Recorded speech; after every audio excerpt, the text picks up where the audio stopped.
Hello guys, Miles here from Cato Communications. Today we are talking to you about Facebook advertising, and this is the 10-minute tutorial for targeting. Now, before we start talking about how to actually run a campaign on Facebook, it's really important we understand targeting. And if we look at Facebook as a social media platform, and let's compare it to something like Google, which is a search engine. Facebook is a platform for generating demand. Google is a platform for fulfilling demand. So when we look at these two key principles, it's really important that we understand this before we start any campaign on social media. Take, for example, the behaviors of people who go on Google, and I'm going to hypothetically suggest that I run a business that sells trainers. Now, with Google, people are making search decisions to fulfill a demand or identify a pain point. Let's say I've run out of trainers, or my new pair is dirty and I want to upgrade. I'm going to Google search trainers or sneakers or something, and I'm going to see adverts based on my search decisions, probably from companies like Adidas and Nike. So the behavior is that I'm going to Google to fulfill my demand because I need trainers.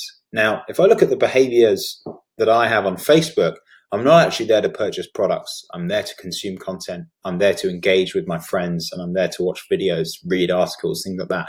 I'm not actually going to Facebook to make purchase decisions. So it's really important we understand that principle before we start any campaigns on Facebook, which is why I've talked about audiences before I come on to ads manager and campaign creation and targeting and tracking.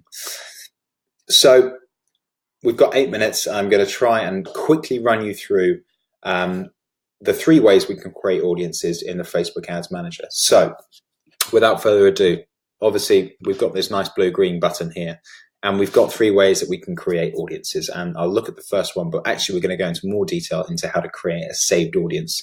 Now, the first one is a custom audience. Now, a custom audience, as we can see here, is a list of people who have had a relationship or an engagement with your business. This engagement can be anything from purchases to website visits or anything like that. So if we look at the most popular way of creating a custom audience, it is through a customer file. This customer file can be anything from a MailChimp database or a list of people who have purchased products in the last 365 days. So again, we're using the trainer business. Hypothetically, I run a trainer business. And let's say we want to create a custom audience of people who have purchased X product in the last 365 days. I'm going to download a CSV file, or I'm going to download a list of email addresses, and I'm going to upload it into this little widget here. I can upload the file, create a CSV, and it will basically populate that file with email addresses, anything from your date of birth, your first name, your surname, zip postal code. There are lots of different identifiers, but mainly Facebook only needs an email address, which is quite good. We can even copy and paste the data here. And once we have that, Facebook is going to match that back to your Facebook user ID, and we're going to have an audience, and you're going to name it, blah, blah, blah. And there you go. You're pretty much ready to go once you've done that.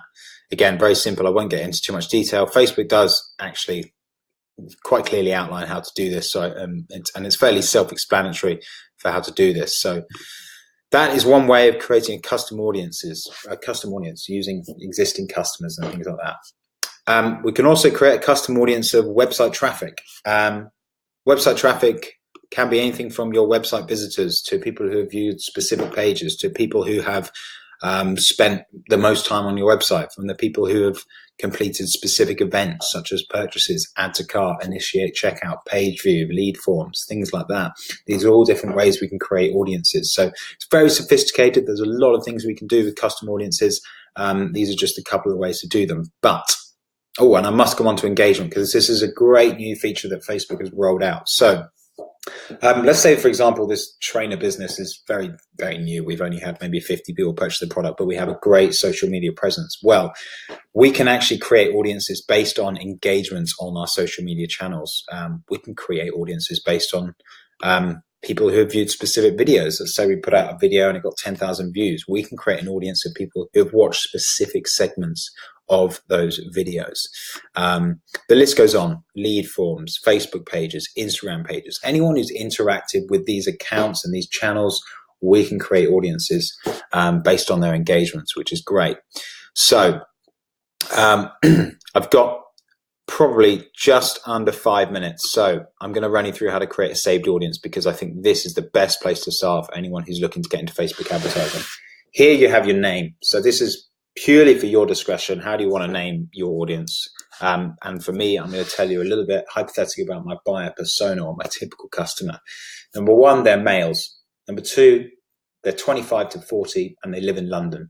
Number three, which is really important, I know that they have place-specific interests, or I know that they shop at places like ASOS, Topman, River Island, and I know that they play sports such as football and rugby. So let's name my audience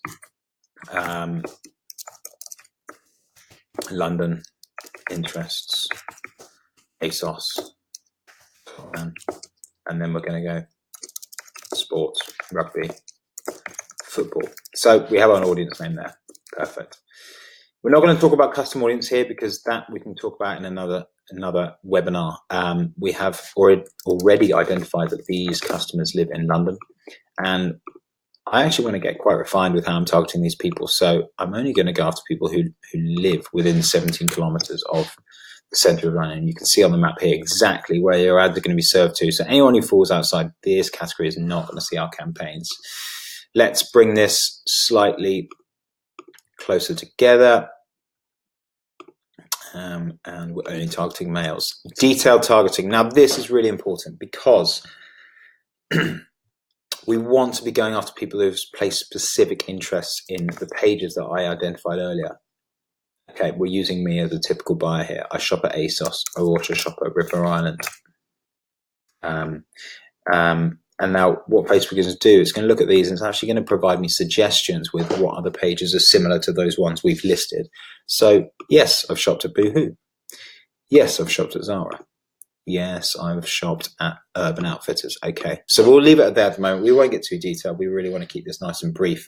But something I'm going to come on to now, which is the audience narrow feature, is really useful when we were trying to refine our targeting. So if we scroll up here on the right-hand side, we can see that the potential reach of this audience so far is around about 180,000 people.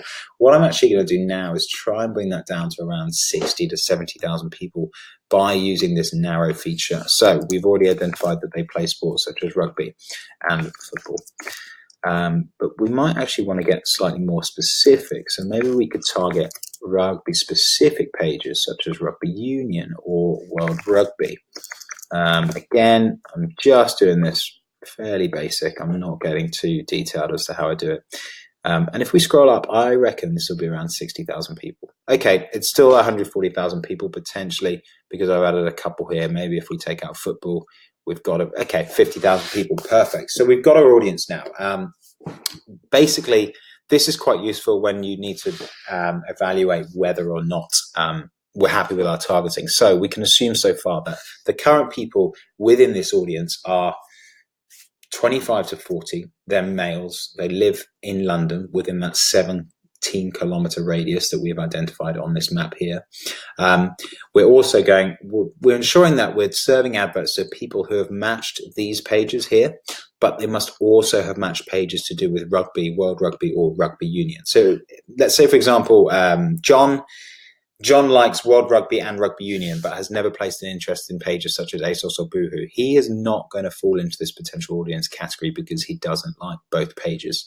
The narrow feature is really useful, guys, and I highly suggest that you try and use it to help refine your targeting. At the end of the day, we really don't want to be serving adverts or content to anyone who's falling outside of our typical buyer persona, because it's just going to cost us money. At the end of the day, we pay Facebook for impressions, and if those impressions are being picked up by someone who's never going to purchase your product, then it's like throwing money down the drain. So I know that targeting gets talked about a lot, but honestly, guys, if you're working with your business and you find a profitable way to acquire these people, it's really important you understand how to refine those interests in the Ads Manager audience section. So we're going to hit create audience here, and Facebook is going to display our category here. We've got 52,000 people. It's ready to use, and we can talk about Ads Manager and campaign creation.